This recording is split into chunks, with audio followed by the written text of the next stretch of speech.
J'entends les sirènes au milieu de la nuit, des mères qui serrent leurs enfants contre leur vie, un ciel qui s'embrase, des maisons qui s'effondrent, pendant que des hommes décident qui doit mourir dans l'ombre. Un sac sur le dos, quelques photos dans les mains, ils quittent leur maison sans savoir s'ils reviendront demain. Un enfant demande: maman, pourquoi ils font ça? Elle ravale ses larmes et répond: je sais pas.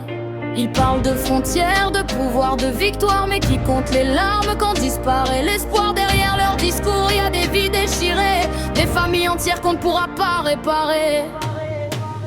C'est la guerre, et c'est toujours les innocents qui paient la facture. C'est la guerre, c'est l'enfer, les enfants grandissent au milieu des blessures.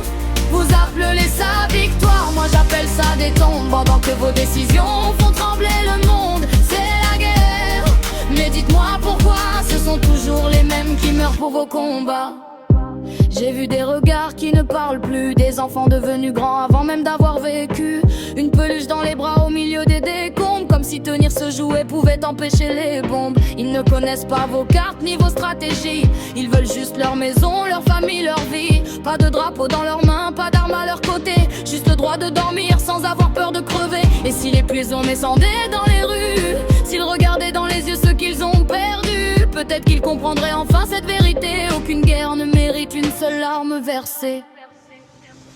C'est la guerre, et c'est toujours les innocents qui paient la facture. C'est la guerre, c'est l'enfer, des enfants grandissent au milieu des blessures. Vous appelez ça victoire, moi j'appelle ça des tombes, pendant que vos décisions font trembler le monde. C'est la guerre, mais dites-moi pourquoi ce sont toujours les mêmes qui meurent pour vos combats.